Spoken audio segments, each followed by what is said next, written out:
ইসলামের কথা কয় মুসলমান, আরে একটা আকাম করবে, তারপরে হাদিস আর কোরআন নিয়ে আসবে। হাদিস আর কোরআন কি তুমি একা পড়ছো?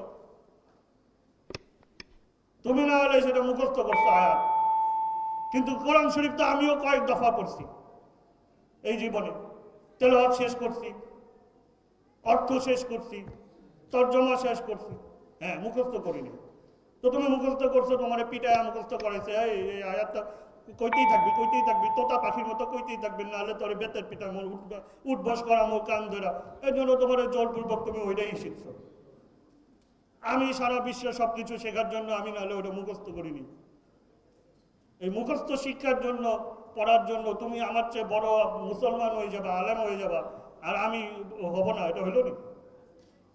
আমার পরিবারের 2 জন আধ্যাত্মিক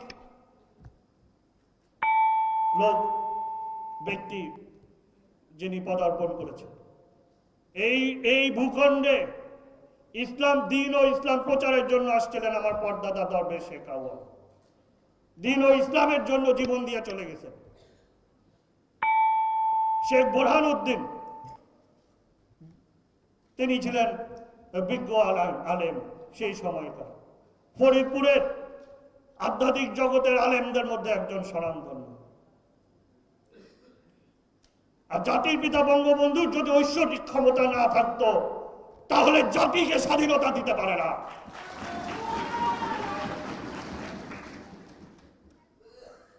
আর তুমি হয়ে গেলা দুই আয়াত কইরা মুখস্থ কইরা তুমি হয়ে গেলা বড় আলেম। বঙ্গবন্ধুর ভাস্কর্য ভাঙো, আবার ওই ছাগলের 3 নম্বর বাচ্চা কি ফালায়, হ্যাঁ না বুঝা দুই বাচ্চা মায়ের দুধ খায়, আর 3 নম্বর খালি ফালায়, যে ওরা কি কয় গৃহযুদ্ধ। আরে তুই বেটা সংস্কারবাদী বিএনপি থেকে বহিষ্কৃত, তুই গৃহযুদ্ধ, তোর কথায় গৃহযুদ্ধ হইব? আর গৃহযুদ্ধ লাগে? শেখ হাসিনারে দুর্বল মনে করছো? আরে 81 সাল থেকে সংগ্রাম করে করে এই জায়গায় আনছে, দেশকে এই জায়গায় আনছে, কত কিছু হইল। জঙ্গিবাদ সৃষ্টি করলে নিশ্চিহ্ন করে দিছে জঙ্গিবাদ, নাই বাংলাদেশের মাটিতে আর জঙ্গিবাদ হবে।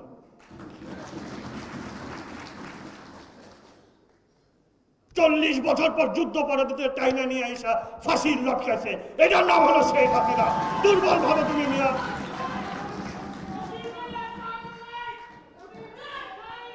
তোমার নেত্রীরা এখন পর্যন্ত বের করতে পারো না, একটা উচ্চারণ করো না নেত্রীর ব্যাপারে। আর তুমি আমাদের দেখাও গৃহযুদ্ধ। আমরা কি চুরি পরে আছি নাকি?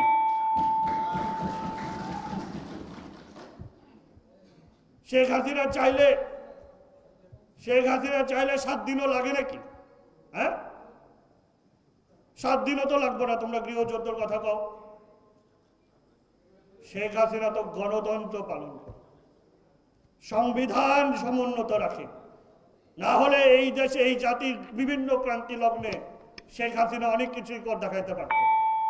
সব সহ্য করছে, হজম করছে, কারণ সে জাতির পিতার কন্যা। সংবিধান এবং গণতন্ত্রের বাইরে যায় নাই, 9 মাস জেল খাটছে নিজে, শুধুমাত্র গণতন্ত্রকে পুনরুদ্ধার করার জন্য। 21শে আগস্ট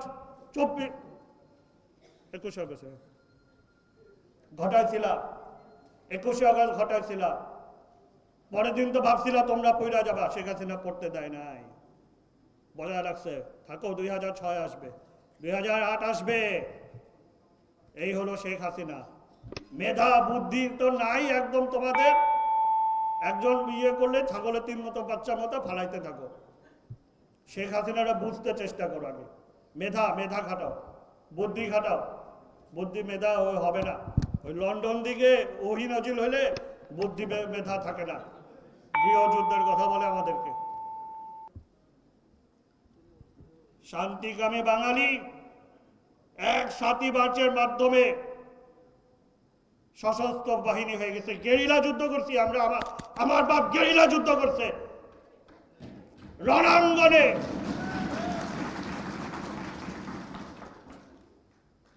মুক্তিযুদ্ধ সংগঠিত করছে, ট্রেনিং দিছে, নিজে রণাঙ্গনে যুদ্ধ করছে। সুতরাং আমাদেরকে দুর্বল ভাইব না, চুপ করে বসে থাকি, সহ্য করি, শুধু এই দেশের বৃহত্তর স্বার্থে, সংবিধানের স্বার্থে, গণতন্ত্রের স্বার্থে। ভাস্কর্য ভাঙছ, যে কোনো সময় তোমার যে কিছু হয়ে যেতে পারতো, কিন্তু কিছুই হয় না, কিছু হবে না তোমার। তো শেখ হাসিনা আছে, শেখ হাসিনা তোমার ঠিকই রাখবে, যেমন খালেদা জিয়ারে রাখছে তেমনি তোমাদেরও রাখবে। এটাই হলো প্রজ্ঞা, এটাই হলো বুদ্ধি, এটাই হলো গণতন্ত্রকে ভালোবাসা, এটাই হলো বাস্তবায়ন, এটাই হলো সংবিধানকে সমুন্নত রাখা, এটাই হলো রাজনীতি। আগে রাজনীতি বুঝো, শিখো, তারপরে আইসো। এইসব বাহাদুরি আমাদের দেখাও না। আজকে বিজয় দিবসে এটুকু স্মরণ করো যে এখনো এই মাটিতে আসো, কারণ শেখ হাসিনা এখনো আছে। না হলে ওই গৃহযুদ্ধ টুদ্ধ তুরুপে এবং তাসের মতো উইরা যাবা। সুতরাং আজকের এই বিজয় দিবসে শেষ প্রসঙ্গ বলে শেষ করি।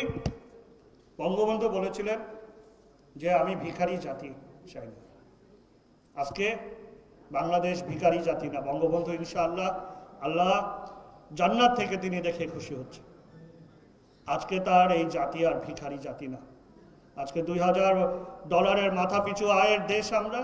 আজকে পদ্মা সেতু আমরা করি, আজকে নিউক্লিয়ার পাওয়ার প্ল্যান্ট করি, আজকে আমরা মহাকাশে স্যাটেলাইট দিই, আমরা সেই গর্বের জাতি। বঙ্গবন্ধু বলেছিল যে আমি আমার বাঙালি 2 মুঠো ভাত যেন তারা খেতে পারে, হাসি মুখে যেন থাকতে পারে, সেটা তার সুযোগ্য কন্যা নিশ্চিত করেছে। আজকে আমরা খাদ্যে স্বয়ংসম্পন্ন একটা দেশ।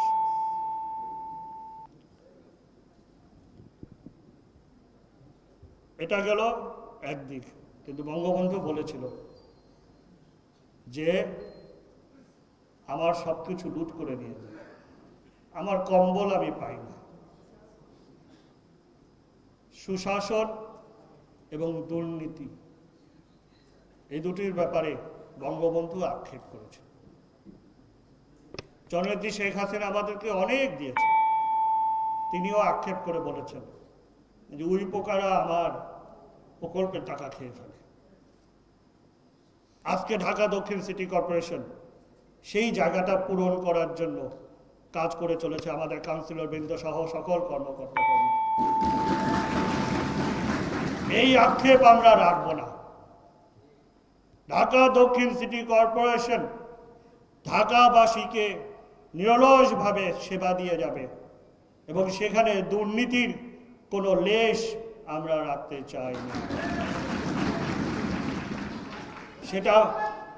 সেটা মার্কেট হোক, বসো এই ব্যাপারে আবার তুমি একা আমি একা, সেটা মার্কেট হোক, খাল হোক, প্রশাসন যন্ত্র হোক, ট্রেড লাইসেন্স হোক, কর হোক, কোনো জায়গায় আমরা দুর্নীতির লেশ রাখবো না। সকল আগ্রাসন থেকে আমরা দখল মুক্ত করব, সকল আগ্রাসনকে। তাহলেই হবে আমাদের সেই জাতির পিতার 49তম এখন আমরা করছি, আগামী বছরই 50তম রজত জয়ন্তী পালন হবে, জাতির পিতার শতবার্ষিকী উদযাপন করছি আমরা, সেটা আবার 26শে মার্চ পর্যন্ত এবং আগামী বিজয় দিবস পর্যন্ত যাবে। আমাদের এই সংগ্রাম, বঙ্গবন্ধু যেই সংগ্রামের কথা বলে গেছেন, সেই সংগ্রামের মাধ্যমে আমরা যেমন মৌলবাদী উৎখাত করব, তেমনি দুর্নীতি উৎখাত করব।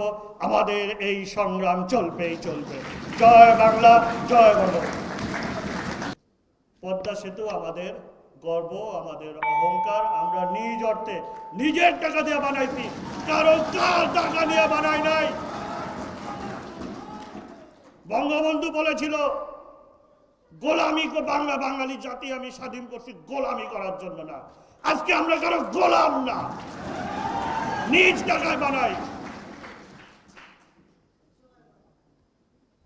সেটা 8,000 কোটি লাগুক, 22,000 কোটি লাগুক, আরে 1 লক্ষ কোটি টাকা লাগুক, আমরা নিজ অর্থে দিব। এই গর্বের জায়গা আসতে হবে যে পারি। স্যাটেলাইট পাঠাইছি মহাকাশে, আরে একটা যেই জাতিকে আপনারা সবচ গরিব জাতি হিসেবে বলতেন, সেই জাতি এখন মহাকাশে স্যাটেলাইট উঠার দিতে। সারা বিশ্বে এখনো আমাদের চেয়ে অনেক বড় লোক দেশ আছে, সবার কি আছে স্যাটেলাইট? তাহলে স্যাটেলাইট আছে, আমার তোর আছে, আমি কইতে পারি তো। বিদেশ থেকে যখন পোল্যান্ডের একজন লোক আসে, সেদিন আসছিল আমার দপ্তরে, পোল্যান্ডের লোক, আমার ডিজিটাল কিছু দেখাবে, আপনার কি স্যাটেলাইট আছে? বলছি না, আমার তো স্যাটেলাইট আছে, আমার গর্বের। আপনি আমার কি ডিজিটাল দিবেন? আমার ডিজিটাল তো আমার হাতের মুঠায়। নিউক্লিয়ার পাওয়ার প্ল্যান্ট বানাচ্ছি আমি। আরে টাকা যাক, টাকা দিয়ে কে চিন্তা করে? গর্বের জায়গা। নিউক্লিয়ার পাওয়ার প্ল্যান্ট কয়টা দেশের আছে? ভারত যখন বাজপেয়ীর সময় নিউক্লিয়ার ওই সেই মিসাইল বানাইলো এবং ছাড়লো, তখন কি যে কেন নিউক্লিয়ার করে? সারা ভারত জাতি এক ছিল যে আমরা নিউক্লিয়ার পাওয়ার হয়েছি। এই গর্ব, এই অর্জন, এই অহংকারের জায়গা। সুতরাং সব কিছুকে টাকার অঙ্কে আর আঁকা বাঁকার অঙ্কে, সোজা বাঁকার অঙ্কে মিলাইলে হবে না। তাহলে আপনারা ওই নিচেই থাকবেন। উপরে তাকাতে শিখেন, উপরে তাকাতে দেখেন। বঙ্গবন্ধু স্বপ্ন দিছিল, স্বাধীনতার স্বপ্ন বাস্তবায়ন করে গেছে। তার কন্যা জননেত্রী শেখ হাসিনা স্বপ্ন দিছে উন্নত বাংলাদেশের, ইনশাআল্লাহ উন্নত বাংলাদেশ গড়েছে। পুরোটাই সশস্ত্র রক্তক্ষয়ী মুক্তিযুদ্ধের মাধ্যমে হয়নি। আমাদের বিজয় দিবস এই কারণে যে আমরা 30 লক্ষ শহীদের আত্মত্যাগের বিনিময়, 2 লক্ষ মা বোনের সংগ্রামের বিনিময় আমরা জোর করে ছিনিয়ে যুদ্ধের মাধ্যমে জিতে আমরা স্বাধীনতাকে আমরা কায়েম করেছি।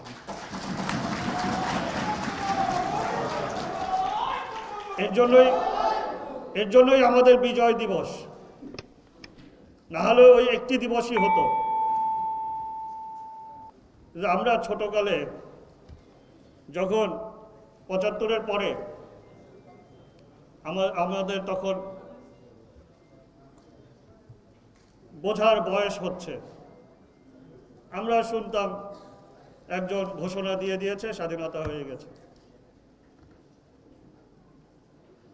স্বাধীনতা, এখানে বক্তারা খুব সুন্দরভাবে বলেছেন, স্বাধীনতা হতে হলে 1948 আসতে হবে। 1948 ছাড়া স্বাধীনতা নাই। 1948-এ কি হয়েছে? 1948-এ প্রথম আমাদের হাতে ঘা লাগছে। একটু বেশি বাংলায় বলি আর কি। কি হাতে ঘা লাগছে? বলছে তুমি তোমার ভাষায় কথা বলতে পারবা না, Urdu shall be the state language of Pakistan. হাতে ঘা লাগলো কিভাবে? বলে আমি 56% বাঙালি, পাকিস্তান কায়েম করলাম আমি, আমারে বলে আমি বাংলায় বলবো না, উর্দুতে বলবো, তুমি কেডা? এই হাতে গা লাগলো। তখন চেতনা জাগ্রত হলো যে আসলে তো এই পাকিস্তান পাকিস্তান না, আমাদের পাকিস্তান না, এই রাষ্ট্র তো আমাদের না, আমরা তো বাঙালি, আমরা তো বাংলা সংস্কৃতি, বাংলা ভাষায় কথা বলি, তাহলে তো এই দেশ আমার দেশ না, আমার দেশ এই বাংলাদেশ।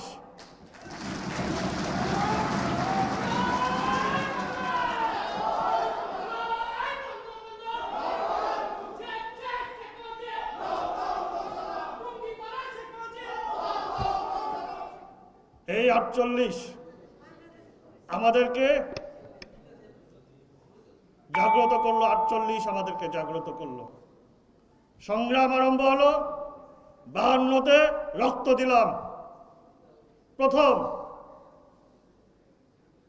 এই ঢাকাতে, এই জাতীয়, এই শহীদ মিনারের, এই ঢাকা মেডিকেলের এই কলেজের সামনে আমাদের সন্তানেরা রক্ত দিল যে হ্যাঁ, আমরা শুধু চেতনা জাগ্রত না, আমরা সেই বাঙালি জাতি যারা অকাতরে বুক পেতে দিতে পারে, রক্ত দিতে পারে।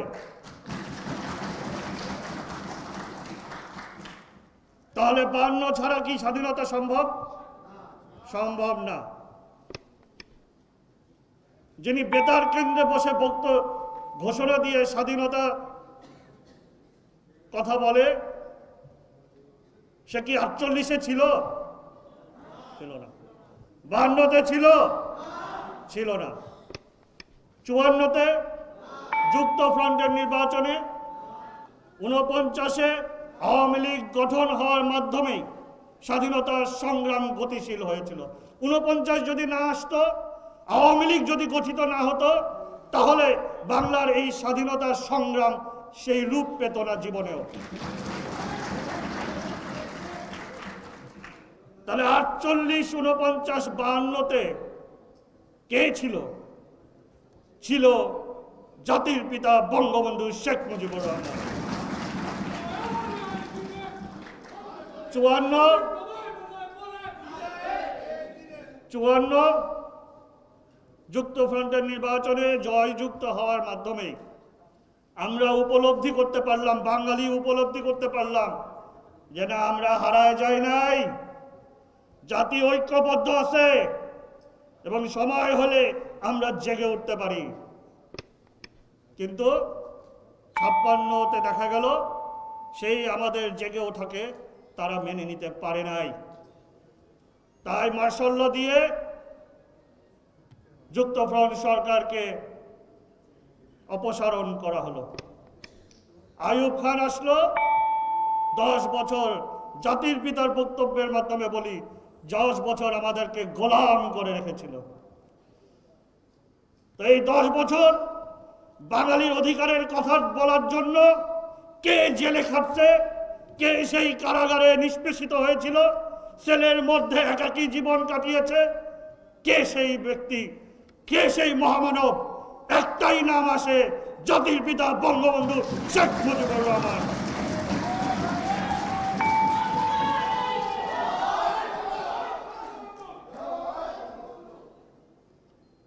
তাহলে 54 ছাড়া, 56 ছাড়া, 58 ছাড়া, 10 বছর কারাগারে নিষ্পেষিত হওয়া ছাড়া কি স্বাধীনতা চলে আসছে?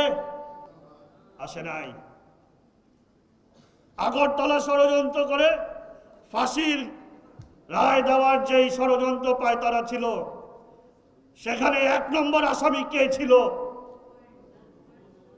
জাতির পিতা বঙ্গবন্ধু শেখ মুজিবুর রহমান। 69-এর গণ অভ্যুত্থান না হলে কি স্বাধীনতা হতো? 69-এর গণ অভ্যুত্থান কার জন্য হয়েছে? কাকে মুক্ত করার জন্য? কারাগারের সেই লোহা ভাঙার জন্য স্লোগান উঠেছিল, সে ছিল বঙ্গবন্ধু শেখ মুজিবুর রহমান।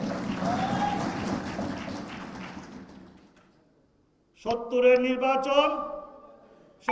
নির্বাচন ছাড়া কি স্বাধীনতা সম্ভব ছিল? ছিল না।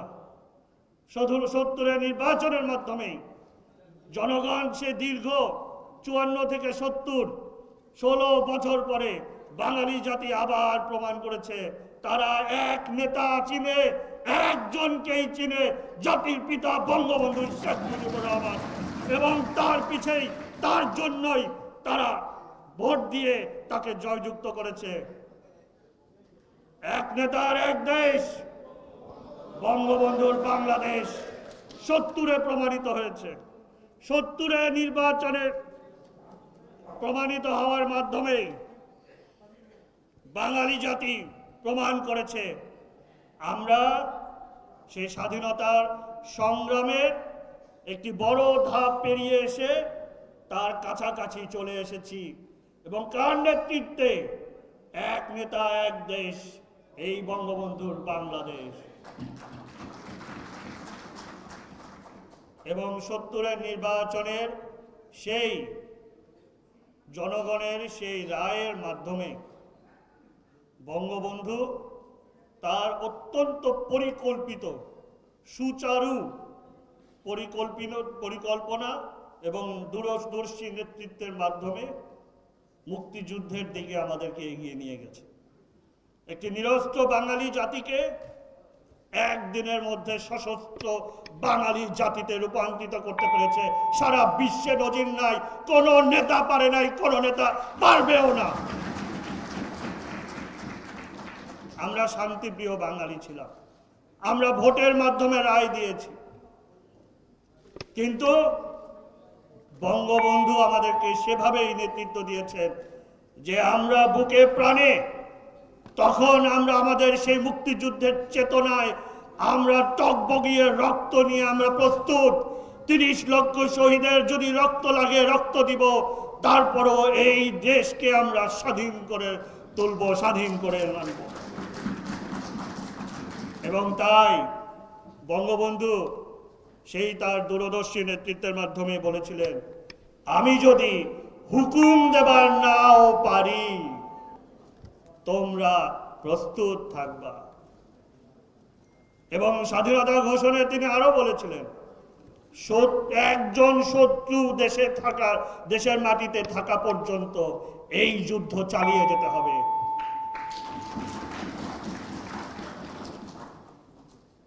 সুতরাং একজন কোত্থেকে বেতার কেন্দ্র থেকে একটা কথা বলল আর স্বাধীনতা হয়ে গেল। আমরা কি বোকার স্বর্গে বাস করি? আসলে ভাই বোনেরা, আমাদেরকে 21 বছর বোকার স্বর্গে বাস করানো জোর করে করা হয়েছিল। আমাদের তখন সেই বলার সেই সুযোগ ছিল না, করার সেই সুযোগ ছিল না। জাতির পিতাকে হারিয়ে আমরা বিহ্বল হয়ে গিয়েছিলাম, হতভম্ব হয়ে গিয়েছি। আমরা আমাদের শক্তি হারিয়ে ফেলেছিলাম।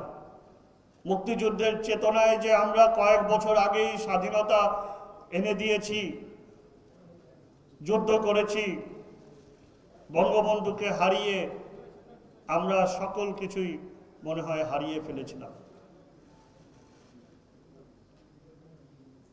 যখন জাতির পিতার সুযোগ্য কন্যা জননেত্রী শেখ হাসিনা আমরা জানলাম তিনি বেঁচে আছেন, তখন আবার আশার আলো দেখলাম।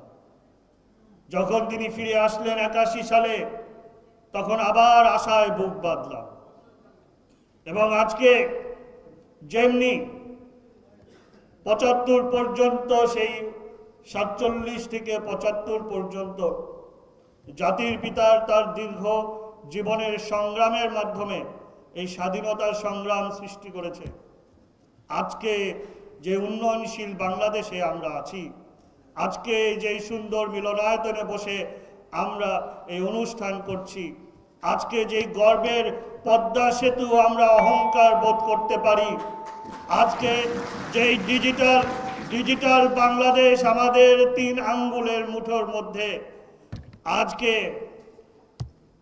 এই মাথাপিছু আয় $2000, যেখানে অন্য আমাদের পার্শ্ববর্তী দেশ এখন ঈর্ষান্বিত যে এদেরকে স্বাধীনতায় সাহায্য করেছিলাম, এখন তো আমাদের উপর দিয়েও জায়গা। সেই অবস্থানে, সেই অহংকারের জায়গায়, গর্বের জায়গায় যিনি আমাদেরকে এনে দিয়েছেন, জাতির পিতার সুযোগ্য কন্যা মাননীয় প্রধানমন্ত্রী জননেত্রী শেখ হাসিনা। কথা বলতে গেলে অনেক বলতে হয়। মাননীয় প্রধান অতিথি বক্তব্য দিবেন। আজকে ভৌত অবকাঠামো উন্নয়ন 3 রকম। একটু অন্য প্রসঙ্গে যাই। একটি হলো যেটা সরাসরি জনগণের অনতি বিলম্বে কাজে লাগবে। রাস্তা ভেঙে গেল, করে দিলাম।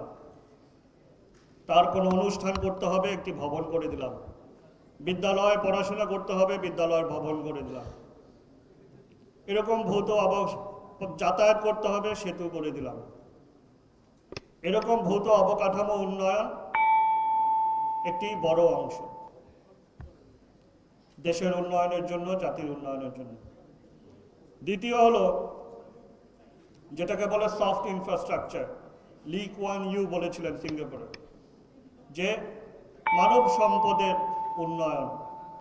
জাতিগত সামাজিকগতভাবে চেতনার উন্নয়ন, দেশপ্রেমের উদ্বুদ্ধ হওয়া, এগুলো হলো সফট ইনফ্রাস্ট্রাকচার, যেগুলো মানবিক উৎকর্ষতা সৃষ্টি করে, জাতিগত বন্ধন সৃষ্টি করে, জাতিগত উৎকর্ষতা সৃষ্টি করে, সেগুলো হলো সফট ইনফ্রাস্ট্রাকচার।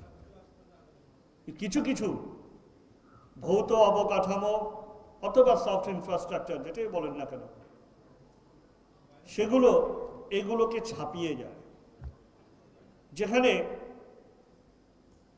একটি গর্বের জায়গা সৃষ্টি করে, অহংকারের জায়গা সৃষ্টি করে।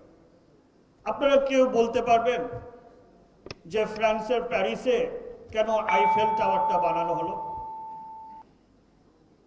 যদি একজন লোহা লক্করের কারিগরকে বলা হবে, তাহলে দেখবে যে সেটা শুধু লোহা আর লোহা, ওর মধ্যে আর কিছু নাই। কেন মালয়েশিয়া এত সুউচ্চ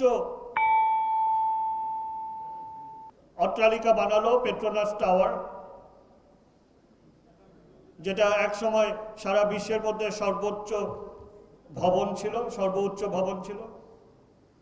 তখন প্রধানমন্ত্রী ছিলেন ডক্টর মাহাথির মোহাম্মদ। কেন বানালো? ওটা বানাতে যে খরচ হয়েছে, সেই খরচের টাকা কি এখনো উঠেছে? কেন দুবাই সুউচ্চ বুর্জ খলিফা নাকি সব ভবন, সর্বোচ্চ উচ্চ ভবন বানালো? সেই অর্থ কি উঠবে আদৌ? না। এগুলো হলো জাতির অহংকারের জায়গা, গর্বের জায়গা, জাতিকে ঐক্যবদ্ধ করার জায়গা, চেতনা জাগ্রত করার জায়গা। এখন তো ওই বুর্জ খলিফা দেখতেই সারা বিশ্ব থেকে দুবাইকে চিনে